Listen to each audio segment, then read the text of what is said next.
ರಾಜ್ಯದಲ್ಲಿ ಮುಂದಿನ 4-5 ದಿನ ಭಾರೀ ಮಳೆಯ ಎಚ್ಚರಿಕೆ ನೀಡಲಾಗಿದೆ. ಗುಡುಗು ಸಿಡಿಲು ಸೂಚನೆಯನ್ನ ನೀಡಿದ್ದು ವರುಣ ಹಲವು ಜಿಲ್ಲೆಗಳಲ್ಲಿ ಭಾರೀ ಮಳೆಯನ್ನ ನೀಡಲಿದೆ. ರಾಜ್ಯದಲ್ಲಿ ಮುಂದಿನ 4-5 ದಿನ ಭಾರೀ ಮಳೆಯ ಎಚ್ಚರಿಕೆಯನ್ನ ನೀಡಲಾಗಿದೆ. ಗುಡುಗು ಸಿಡಿಲು ಸಹಿತ ಅಬ್ಬರಿಸಲಿದ್ದಾನೆ ವರುಣ. ಹಲವು ಜಿಲ್ಲೆಗಳಲ್ಲಿ ಭಾರೀ ಮಳೆಯ ಮುನ್ಸೂಚನೆಯನ್ನ ನೀಡಲಾಗಿದೆ. ಮಲೆನಾಡು ಜಿಲ್ಲೆಗಳಲ್ಲಿ ಮುಂದಿನ 2 ದಿನ ಭಾರೀ ಮಳೆಯಾಗಲಿದೆ. ಮಲೆನಾಡು ಭಾಗದಲ್ಲಿ ಉತ್ತರ ಕನ್ನಡ, ಉಡುಪಿಯಲ್ಲಿ ಬಿರುಗಾಳಿ ಸಹಿತ ಮಳೆಯಾಗಲಿದೆ. ಜುಲೈ 31ರಂದು ದಕ್ಷಿಣ ಕನ್ನಡದಲ್ಲಿ ಅತಿ ಭಾರೀ ಮಳೆಯಾಗಲಿದ್ದು, ಬೆಳಗಾವಿಯಲ್ಲಿ ಆಗಸ್ಟ್ 1ರವರೆಗೆ ಭಾರೀ ಮಳೆಯ ಎಚ್ಚರಿಕೆಯನ್ನ ನೀಡಲಾಗಿದೆ. ಬೆಳಗಾವಿಯಲ್ಲಿ ಆಗಸ್ಟ್ 1ರವರೆಗೆ ಭಾರೀ ಮಳೆಯ ಒಂದು ಎಚ್ಚರಿಕೆಯನ್ನ ನೀಡಲಾಗಿದೆ. ಇನ್ನು ಉತ್ತರ ಒಳನಾಡಿನ ಹಲವು ಜಿಲ್ಲೆಗಳಲ್ಲಿ ಸಾಧಾರಣ ಮಳೆಯಾಗಲಿದೆ. ಶಿವಮೊಗ್ಗ, ಚಿಕ್ಕಮಗಳೂರಿನಲ್ಲಿ ಮಳೆಯ ಮುನ್ಸೂಚನೆ ಇದೆ. ಬೆಂಗಳೂರು ಸೇರಿ ಹಲವೆಡೆ ಗುಡುಗು ಗಾಳಿಯೊಂದಿಗೆ ಮಳೆಯಾಗಲಿದ್ದು, ಬೆಂಗಳೂರು ಸೇರಿ 17 ಜಿಲ್ಲೆಗಳಲ್ಲಿ ಸಾಧಾರಣ ಮಳೆಯಾಗುವಂತಹ ಸಾಧ್ಯತೆ ಇದೆ. ಸಾರ್ವಜನಿಕರಿಗೆ ಭಾರತೀಯ ಹವಾಮಾನ ಇಲಾಖೆ ಈಗ ಎಚ್ಚರಿಕೆಯನ್ನ ನೀಡಿರುವಂಥದ್ದು. ಅಗತ್ಯ ಮುನ್ನೆಚ್ಚರಿಕಾ ಕ್ರಮವನ್ನು ವಹಿಸಲು ಹವಾಮಾನ ಇಲಾಖೆ ಈಗ ಮನವಿಯನ್ನ ಮಾಡಿದೆ.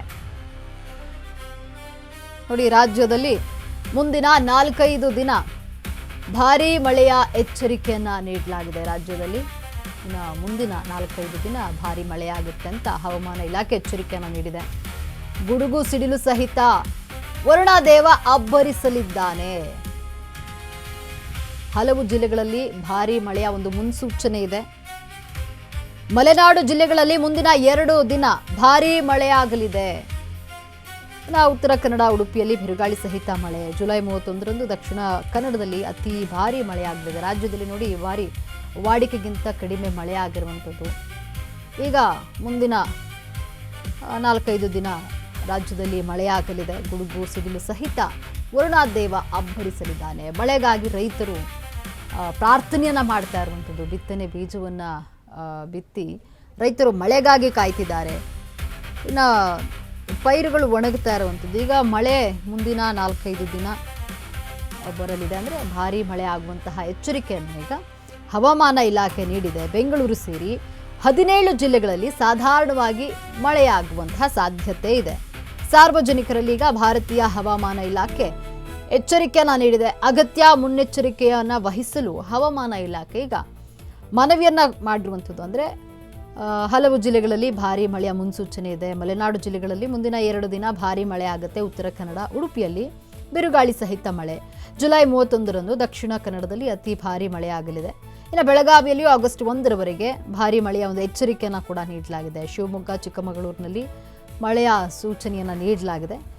ಇನ್ನು ಉಳಿದಂತೆ ಬೆಂಗಳೂರು ಸೇರಿ ಹಲವೆಡೆ ಗುಡುಗು ಗಾಳಿಯೊಂದಿಗೆ ಮಳೆಯಾಗಲಿದ್ದು, ಬೆಂಗಳೂರು ಸೇರಿ 17 ಜಿಲ್ಲೆಗಳಲ್ಲಿ ಸಾಧಾರಣವಾಗಿ ಮಳೆಯಾಗುವಂತಹ ಸಾಧ್ಯತೆ ಇದೆ.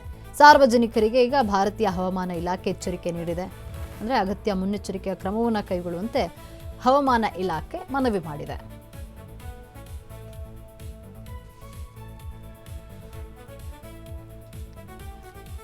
ನೋಡಿ, ರಾಜ್ಯದಲ್ಲಿ ಮುಂದಿನ 4-5 ದಿನಗಳ ಕಾಲ ವರುಣದೇವ ಆರ್ಭಟಿಸಲಿದ್ದಾನೆ. ರಾಜ್ಯದಲ್ಲಿ ಭಾರೀ ವಾಡಿಕೆಗಿಂತ ಕಡಿಮೆ ಮಳೆಯಾಗಿದೆ. ಮುಂಗಾರು ಮಳೆ ಕೊರತೆಯಿಂದ ರಾಜ್ಯದ ರೈತರು ಕಂಗಾಲಾಗಿದ್ರು. ಈಗ ರೈತರಿಗೆ ಖುಷಿ ವಿಚಾರ. ಇನ್ನು 4-5 ದಿನ ರಾಜ್ಯದಲ್ಲಿ ಮಳೆಯಾಗಲಿದೆ. ಗುಡುಗು ಸಿಡಿಲು ಸಹಿತ ವರುಣದೇವ ಅಬ್ಬರಿಸಲಿದ್ದಾನೆ. ಹಲವು ಜಿಲ್ಲೆಗಳಲ್ಲಿ ಭಾರೀ ಮಳೆಯ ಒಂದು ಮುನ್ಸೂಚನೆಯನ್ನು ಹವಾಮಾನ ಇಲಾಖೆ ನೀಡಿರುವಂಥದ್ದು. ಅಂದರೆ ಮಲೆನಾಡು ಜಿಲ್ಲೆಗಳಲ್ಲಿ 2 ದಿನ ಭಾರೀ ಮಳೆ ಆಗುತ್ತೆ. ಉತ್ತರ ಕನ್ನಡ, ಉಡುಪಿಯಲ್ಲಿ ಬಿರುಗಾಳಿ ಸಹಿತ ಮಳೆಯಾಗುವಂತಹ ನಿರೀಕ್ಷೆ ಇದೆ. ಇನ್ನು ಜುಲೈ 31ರಂದು ದಕ್ಷಿಣ ಕನ್ನಡದಲ್ಲಿ ಅತಿ ಭಾರೀ ಮಳೆಯಾಗಲಿದೆ.